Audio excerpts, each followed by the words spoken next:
Hello guys, my name is Cassiane. I will present this paper by Leidinger and colleagues from 2017. It's called Historical and Recent Land Use Affects Ecosystem Functions in Subtropical Grasslands in Brazil. In the introduction, the authors gave a general approach about the theme of the article and about all the study that they did. In this introduction, they talk about how the land use changes as conversion of the semi-natural grasslands to agriculture, silviculture, or high-intensity pastures, or the activity of the cattle in the grasslands affects the biodiversity and ecosystem functions and their services. From another studies, they know that the ecosystem functions are highly affected by the converted, but when we talk about different grasslands, like diverse grasslands, we don't know much about it. And as you can see in these images, we know and we see it when we go to travel or when we go to do our studies in the field, that most of the land use is for forest, like monoculture, silviculture, and a little is for cropland, another part is for pasture, and another part is for other uses.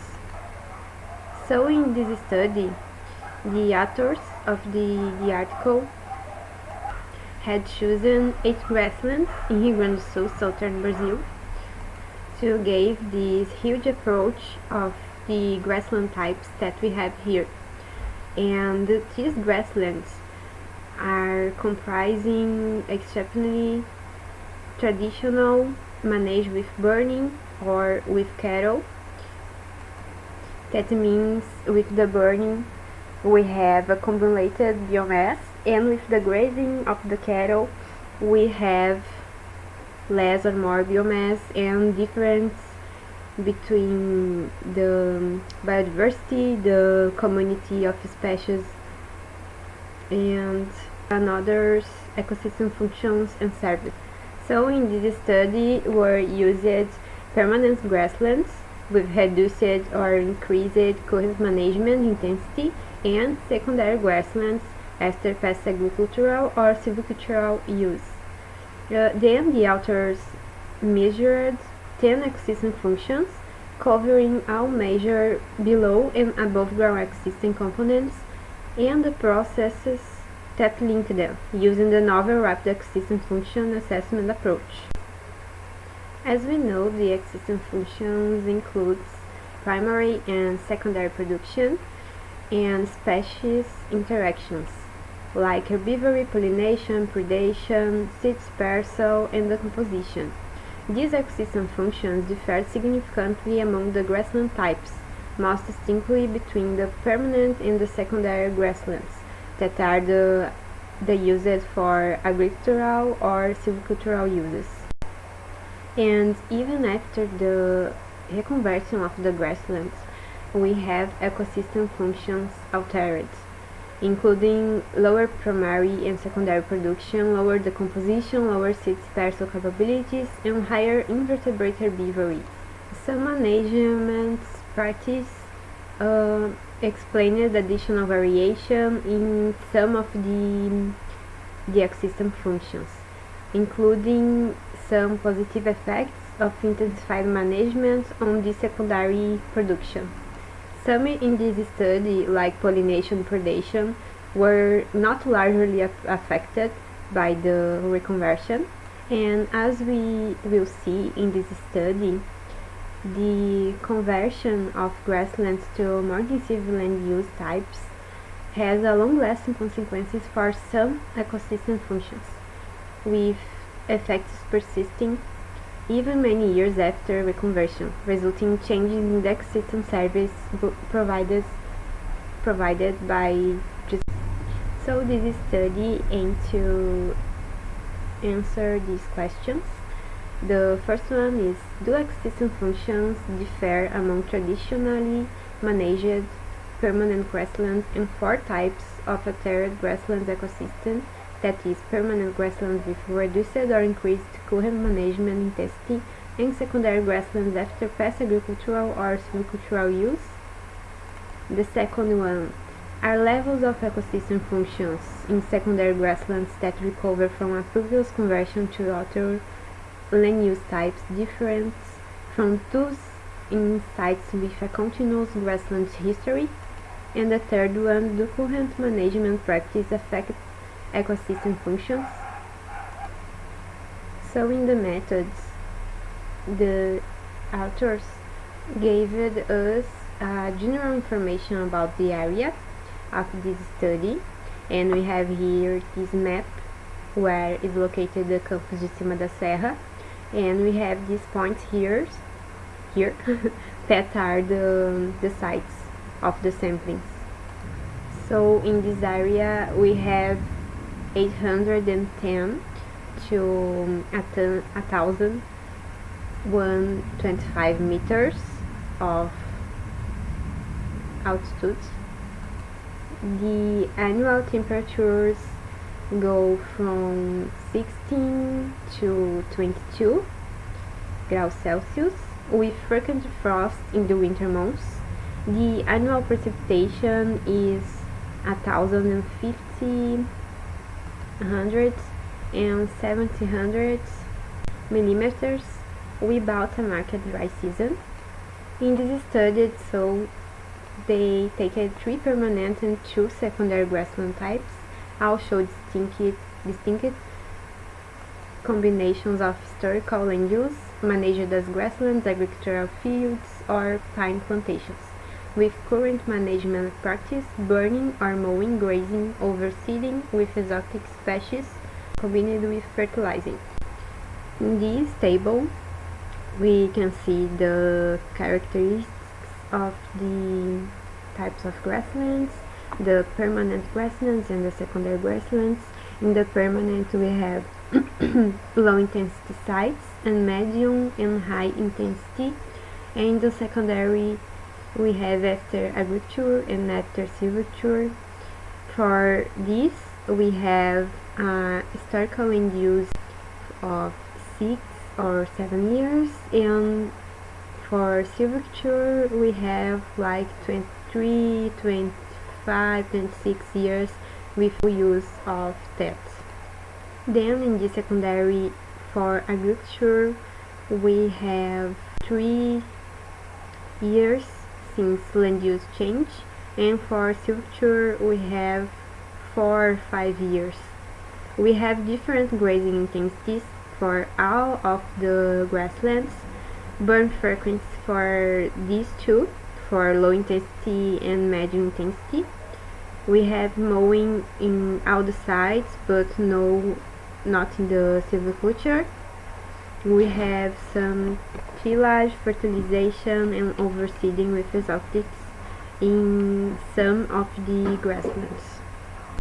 So all the grasslands now have some cattle, but in the secondary grasslands we have the cattle and fertilization and tillage after agriculture, and the sites recovering from pine monoculture, that one from silviculture, we have also the cattle. But the height of the cattle, number of heads of cattle, vary between these two types, and then we have a high rate on farm arable lands and lower rates on the abandoned silvicultural lands. So back to the map, we have the 8 different sites with at least 10 replicates each for the 5 grassland types that were studied. Each one of the sites was located with a connected area of homogeneous land use, or of at least 1 hectare in size, with the additional condition of medium or low intensity permanent grasslands. Some of the sites were located in protected areas, and large protected areas potentially included more than one site. In this case, the sites were separated by no less than 500 meters. The suitable areas were chosen by review of the satellite imagery, and central coordinates were randomly generated. The information on historical and current land use was gathered through the personal interviews with the landowners. It was conducted in Portuguese, and each landowner was asked to provide information on the same standardized sets of variables. So as taken notes of the secondary grasslands, the year of conversion of grasslands to pine plantation or arable lands, and the year of abandonment of this land use. For the high intensity and low intensity permanent grasslands was asked the year of management intensity and the intensity if it increases or decreases. For fire regime and grazing intensity, how much heads of cattle, months per year, and hectare. So the sampling scheme was taken in two times, two samplings. One started on November 2013 and ended on February for the sites 1 to 40, and the second one started on November of 2014 and ended on January of 2015 for the sites 41 to 80. The sampling periods were during the summer, and this ensured comparable levels of peak standing biomass and peak invertebrate activity. The grasslands were sampled in random order, and for measurements of ecosystem functions in each site, a sampling scheme oriented along north-south and east-west axis with the center coordinate at the axis intersection. Then, as you can see in this scheme, we have a central point and then 4 points that are 30 meters from the central, and each of these points are a plot of 5 per 5 meters multi-plot. Inside of each one of these plots here we have the measure collection that was of the primary and secondary productivity. All this information were collected, and on 3 out of 4 randomly selected diagonals connecting the outer multiplots, a PROXIES sampling point was installed. So, after installing this process sampling point, or PSP, here we have the collection of the disturbance-sensitive ecosystem functions. Just in details, we have the legend here. For the multiplots, we have here the standing biomass. For B, we have root biomass. For C here, we have suction samples. For D, we have below ground invertebrates. For the E were the decomposition, and F were the sampling of the microbial biomass. And in the PSP we have the pollinators here in the G, the predation in the H, and the seed removal in the I. The ecosystem function assessment aims to quantifying a broad range of ecosystem functions with a special emphasis on functions mediated by species interactions involving invertebrates and plants. The REFA by Meyer was used to measure proxies of the ecosystem functions described below. Sampling started at 9 a.m. and lasted 8 hours. The sampling duration was shorter when it started raining, but never less than 4 hours. Then here we have the ecosystem functions that were studied here.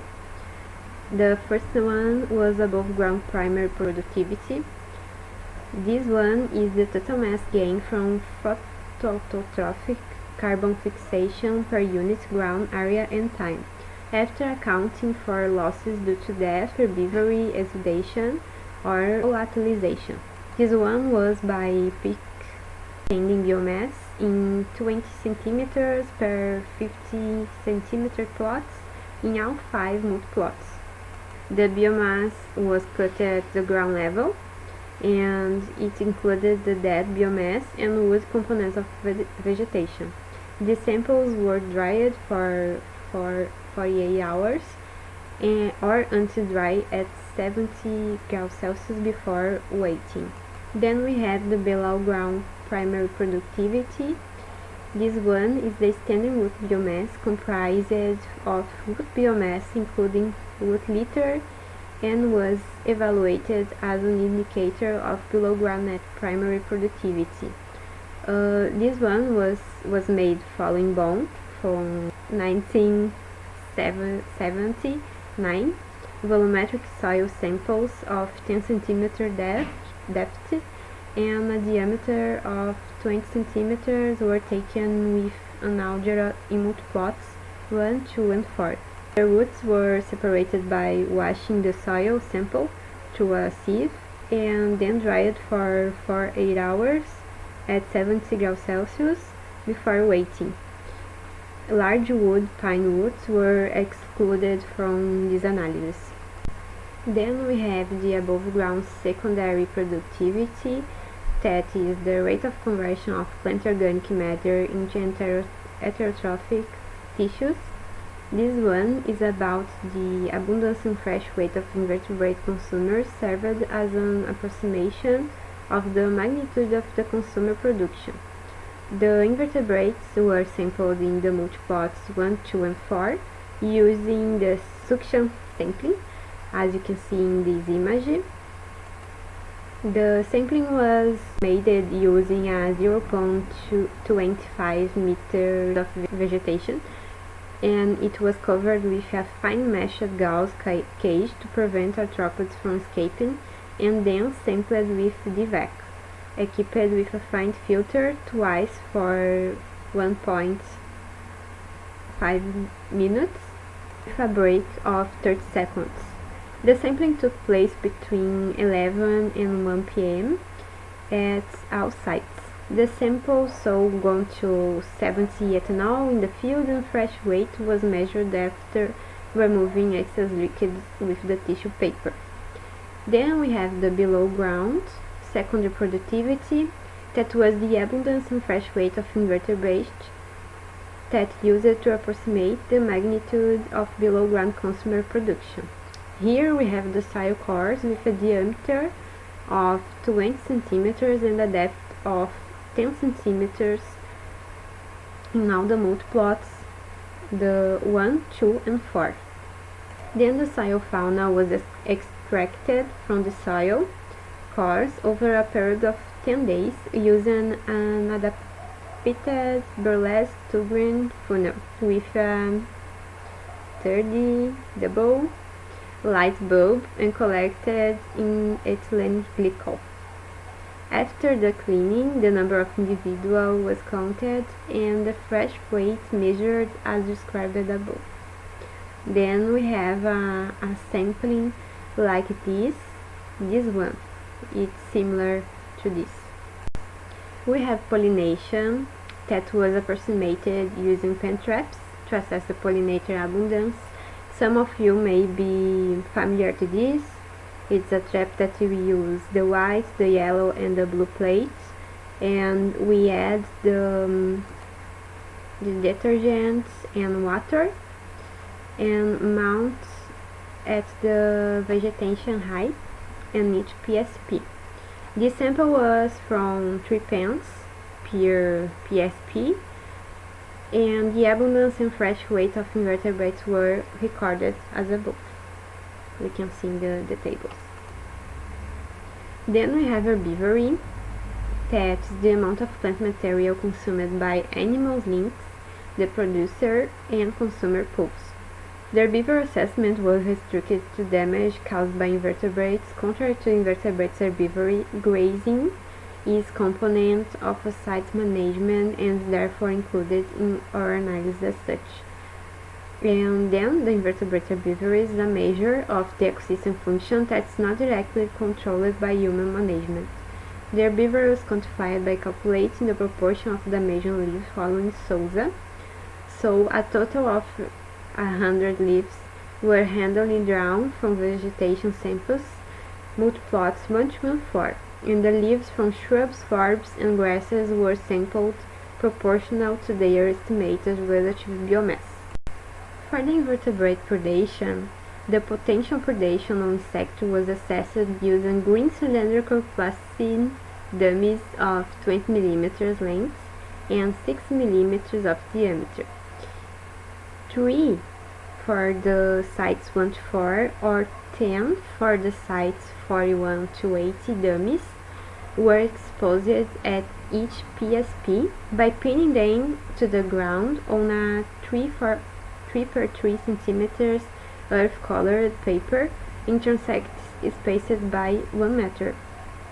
These feeding marks, like you can see on this image, just to imagine how was it, were quantified as a tribute to weight arthropods, birds, or mammal predators.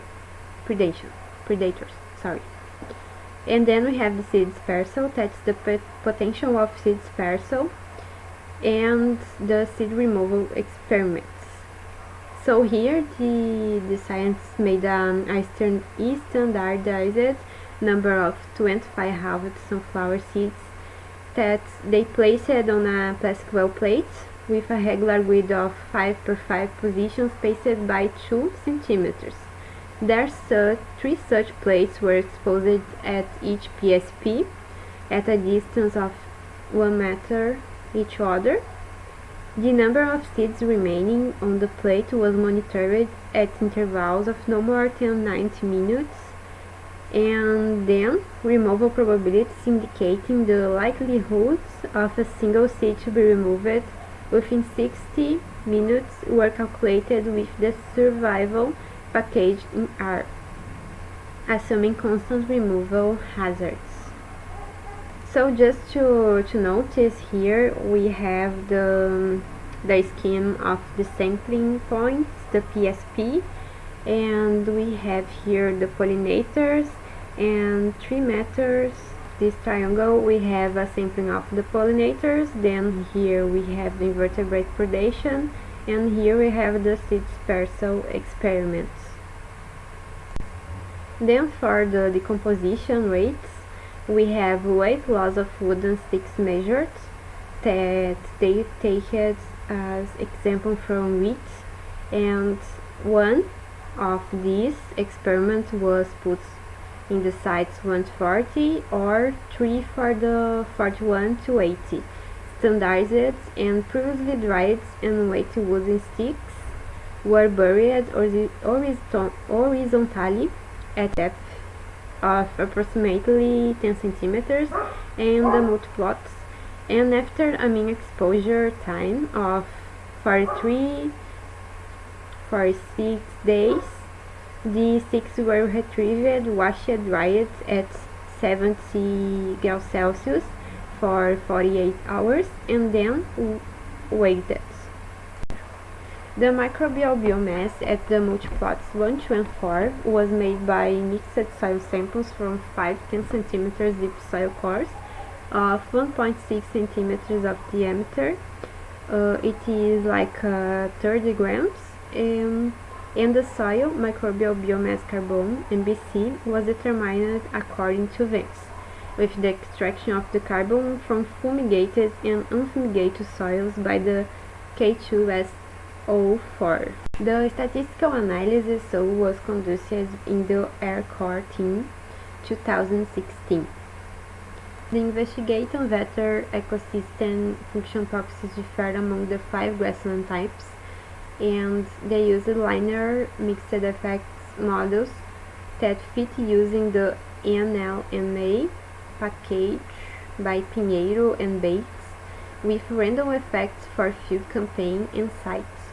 It's equivalent to the classical ANOVA, and pairwise difference among grasslands types were tested using 2K post hoc test through the GLH T function from the multicomp package. The model for invertebrate predation, it was used binary dependent variable for the presence of predation. Marx tested with a generalized linear mixed model for logistic regression using the function LMAR in the LME4 package, and random effect structure was as for the other functions. Principal component analysis from the vegan package was used to analyze variation in ecosystem function levels within and among the 5 grassland types, using the per site average for each ecosystem function proxy as dimensions. In the second part of the analysis were investigated the effects of specific management components on ecosystem functions, including both historical and land use, and measures of current land use practice. So linear mixed effects models were fitted with the ecosystem function proxy as the dependent variable and historical land use and current management measure like grass intensity, overseeding, fertilization, burning, and mowing as fixed effects in the given order. 4 fixed effects were preceded by sampling duration in the cases of time-dependent variables, a negative association between burning and overseeding, and a positive association between overseeding and grazing intensity. Were observed 3 different variables orders were tested for these variables. Pairwise difference among historical land use was established using 2 case post hoc tests. So in the results, they used a rapid ecosystem function assessment, and rapid ecosystem function assessment methods allowed for sampling of 10 different ecosystem function proxies with replication with site to be carried out by 2 people during 1 day per site. This enabled a large-scale monitoring of ecosystem functions for a total of 80 grasslands of different types. The data collection on herbivory and seed removal was finalized directly in the fields. The processing of samples for the standing plants and root biomass, predation, dummies, and decomposition samples in the laboratory was quick, less than 1 hour per site, and ecosystem functions. For time-dependent ecosystem functions proxies, differing samplings duration were successfully corrected for in models. RF methods yielded usable proxies for the ecosystem functions of interest. So the effects of grassland types on ecosystem function proxies, they have that the levels of most proxies for the ecosystem functions differed significantly between the several grassland types. So as you can see here on the table 2, we have the above ground primary productivity, above ground secondary productivity, and the below ground primary and secondary. We have a high difference between the grassland types. For pollination was not a significant difference, as we have in the invertebrate predation with that experiment with the dummies caterpillars. When we look in this image, the figure 2, we have that the pollinators distinguish into the 5 types of grasslands, not too much, just this one that was from silviculture has a large amount of the pollinators. Then we have the plant biomass that is about the above ground primary productivity was much higher than the others grassland types in the low intensity grassland, that's a permanent grassland. Also we have in the above ground primary productivity the amount of invertebrates, and then in the third type, that is the high intensity grasslands, we have a huge amount of the invertebrates, and it's very higher than the others. For the below ground primary productivity, the root biomass, we have the permanent grassland was much higher than the secondary grassland that was land used for agricultural and silviculture. This one is the percentage of damaged leaves, and the higher it's a secondary grassland. In the herbivory analysis, we had that the intermediate intensity of grassland in the permanent was higher, and then the silviculture grassland for the secondary grassland was higher in the second place, first for the intermediate grassland and then the silviculture. In the discussion, the authors talked a little about this because they have some problem, I guess, with the samplings. And for microbial biomass carbon, we have that the low intensity grassland was the higher and the less of the agricultural grasslands. So these two, the table and the figure here, gave us a general look of the results that this study has given to us to assess that the permanent grasslands of low intensity were characterized by a large plant biomass ecosystem component in the above and below ground that shrank under increased management intensity, while the size of the consumer ecosystem component increases, as you can see in the figure 3. This figure is a schematic image of the above and below ground, like P is the producers, W is the water, L is the light, N is the nutrients, D is the decomposer, C is the consumers, and O is the organic matters. And here we have separated like consumers herbivore, or predators, or microbial, or here the decomposer subtropical or fungi. They measured by this that the secondary grasslands showed the smallest plant biomass ecosystem components in the fastest decomposition.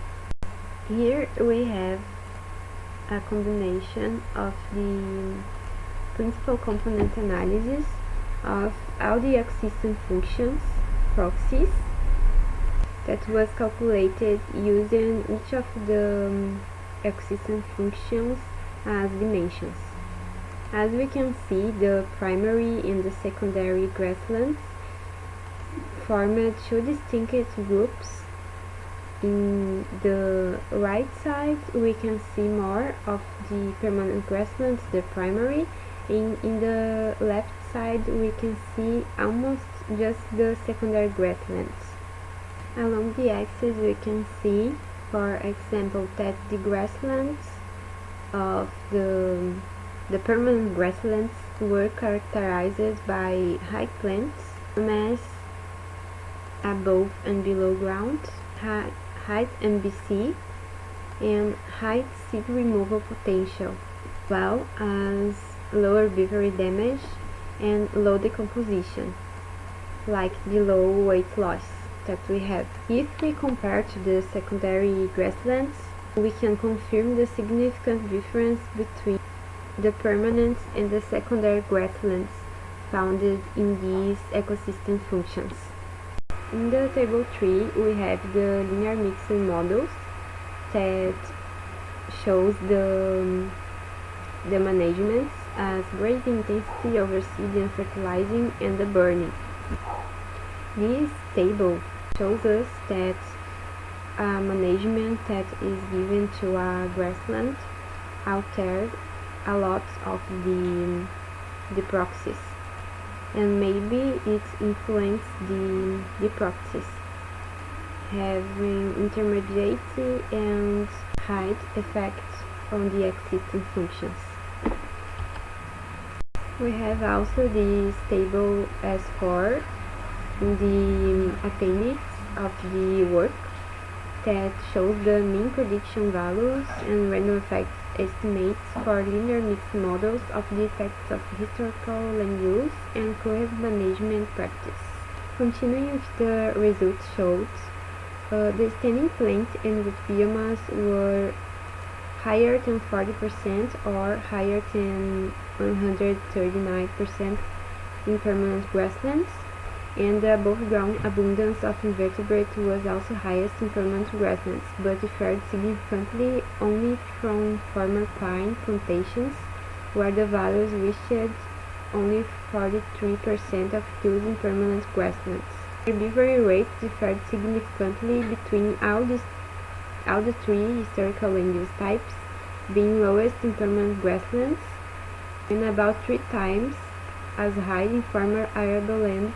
The seed removal probability and the microbial biomass carbon were highest in permanent grassland and lowest in former arable lands, with intermediate values in former pine plantations.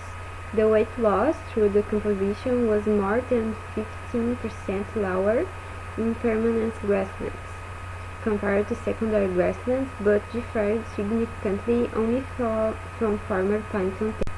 We have more topics like the above ground plant biomass and invertebrates abundance decreases by almost 4%,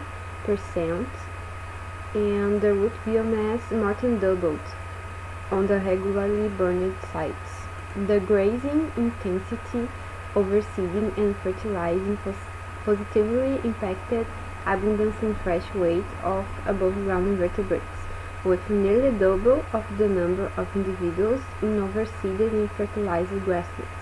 The overseeding was associated with reduced root biomass and a 44.3% increase in the fresh weight of below ground invertebrates, and slightly but significantly higher weight loss to decomposition. The mowing significantly increased the probability of a caterpillar to bear predation marks, with double the share of marked caterpillars on mown sites compared to unmown sites.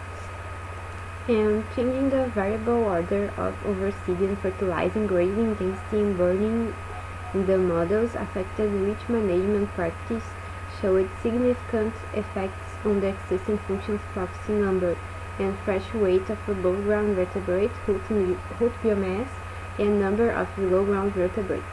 This indicates that some of existing functions are affected by several correlated management practices without being able to attribute effects to a single practice.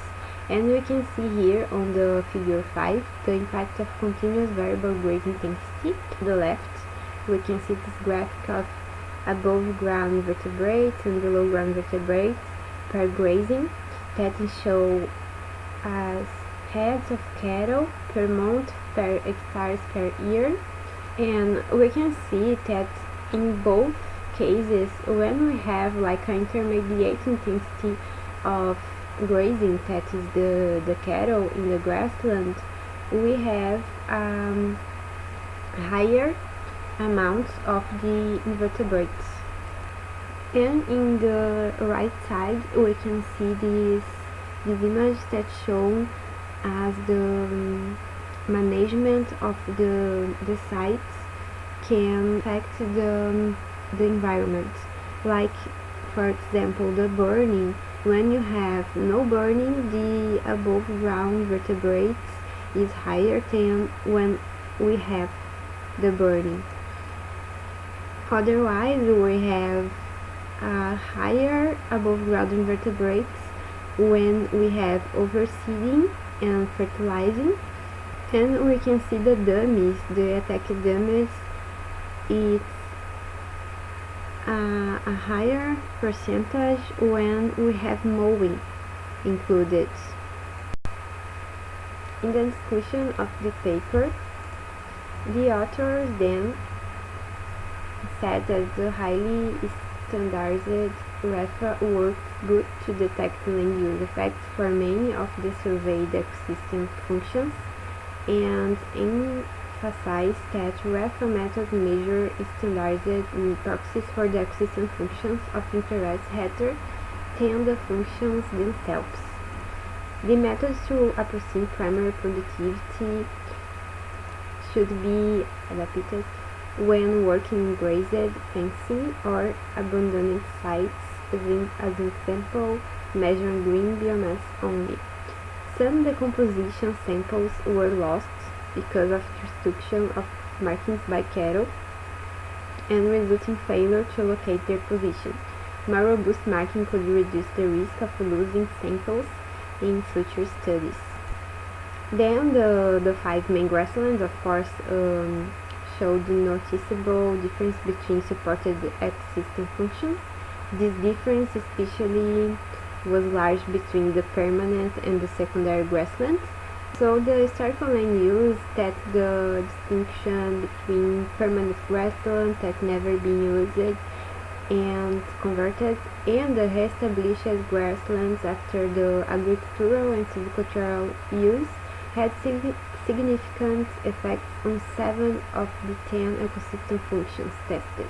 The root biomass, microbial biomass, carbon, and seed dispersal were higher in permanent grasslands, and increased herbivory was found in secondary grasslands and higher decomposition rates in former pine plantations compared to the permanent grasslands.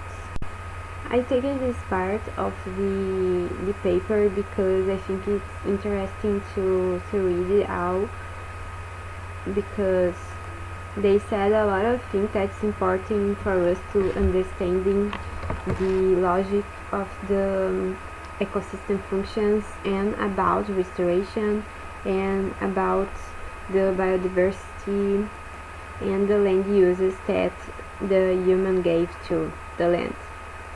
So they start saying that the lasting effects of former agricultural and silvicultural use, even after the reconversion to have grasslands, finding another study that Koch made in 2016, and in that the floristic composition differed most strongly between permanent and secondary grasslands.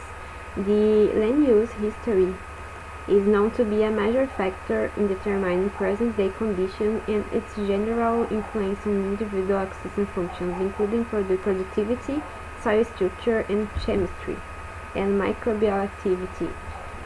And this all is well documented. Soil properties such as nutrients, availability, and plant species composition of restored grasslands have been found to recover only slowly from periods of agricultural or silvicultural use. We have a lot of studies of this, and Meyer in 2002 showed that grasslands were more productive while having reduced soil organic carbon and root biomass after agricultural use. These findings are in line with high cattle carrying capacities and are results of reduced root biomass in these grasslands. And it takes decades for soil organic carbon content in ex-arable land to return to levels found in permanent grasslands. A low availability of organic material affects the ecological functions that soils provide either directly or indirectly through effects on soil invertebrates or the soil microbial community.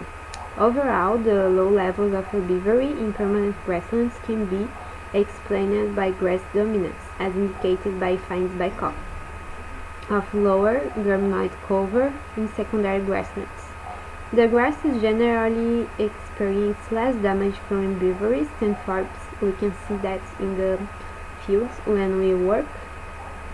And finally, the seed removal was highest in permanent grasslands, likely explained by higher ant activity compared to secondary grasslands. The ants are imported seeds predator in grasslands.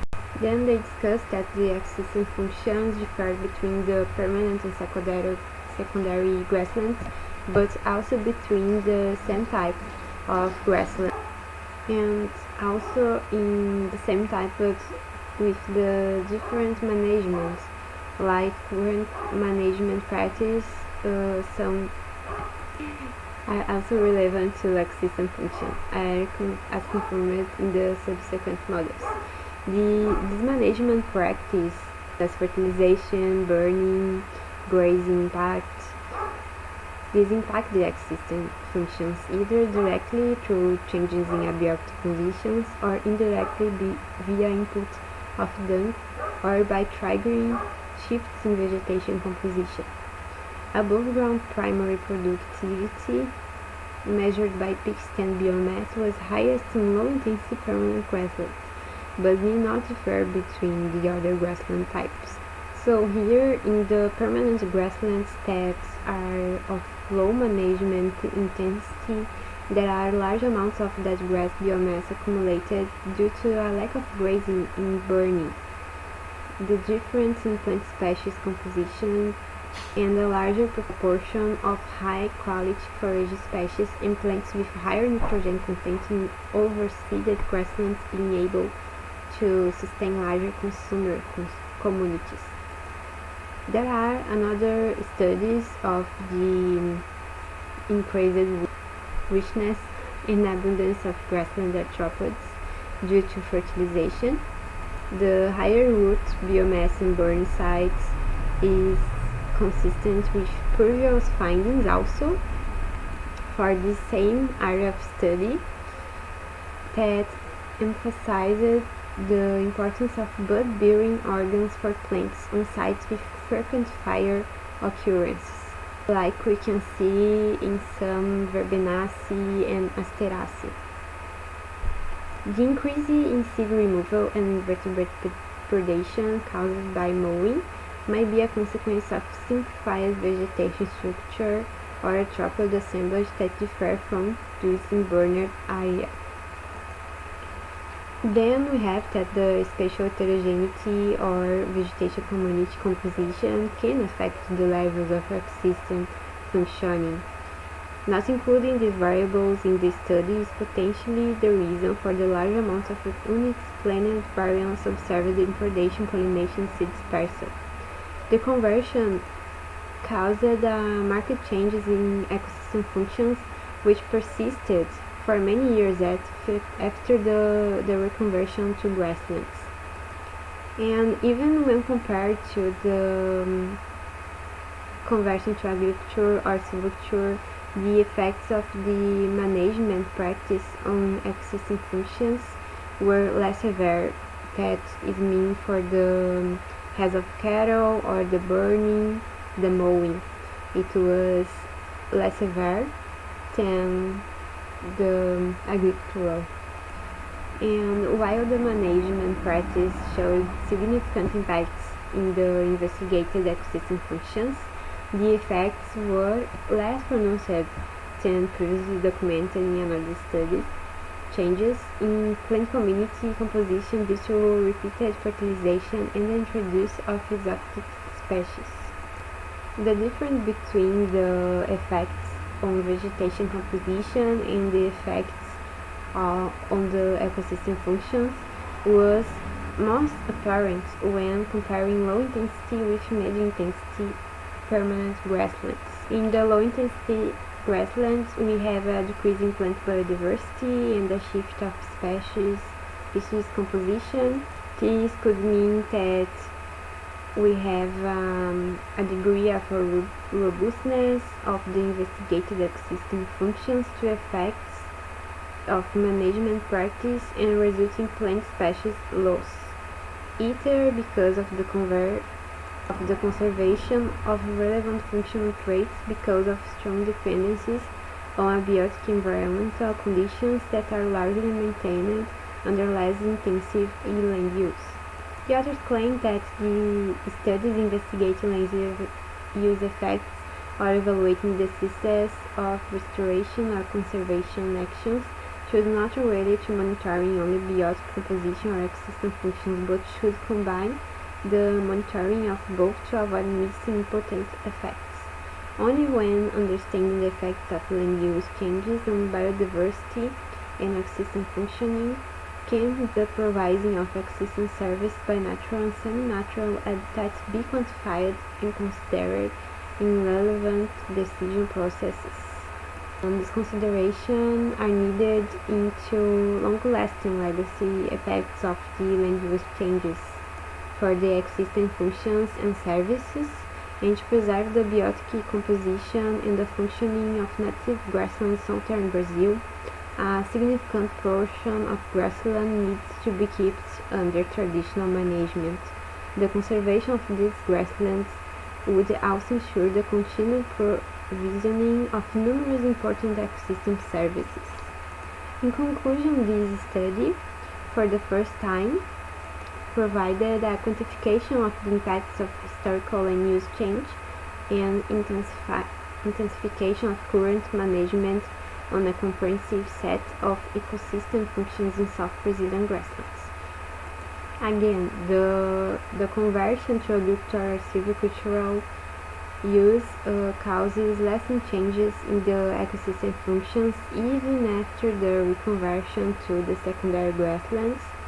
The return to the pre-conversion functioning seems to be slow and may be impeded by alternate stable existing states. Also, the land use intensification can boost certain ecosystem functions on permanent grasslands, mostly it is linked to productivity, while the abandonment of land use practices proved to be less of a threat to the surveyed ecosystem functions than it is to plant species composition diversity. Concluded also that the traditional grassland management, like burning, extensive grazing, sustains the ecosystem functions and the species diversity, while contributing to cattle production and offer a more sustainable alternative to high-intensity land use forms that harm ecosystem functioning. Lastly, alter abiotic and biotic conditions. And the vast grasslands of southwestern South America are an asset worth conservation and conserving. Even temporary conversions to other land use types cause a long-term impairment of both biodiversity and ecosystem functioning, most likely affecting the goods and services this grassland provides. That's it. Thank you for watching. Bye.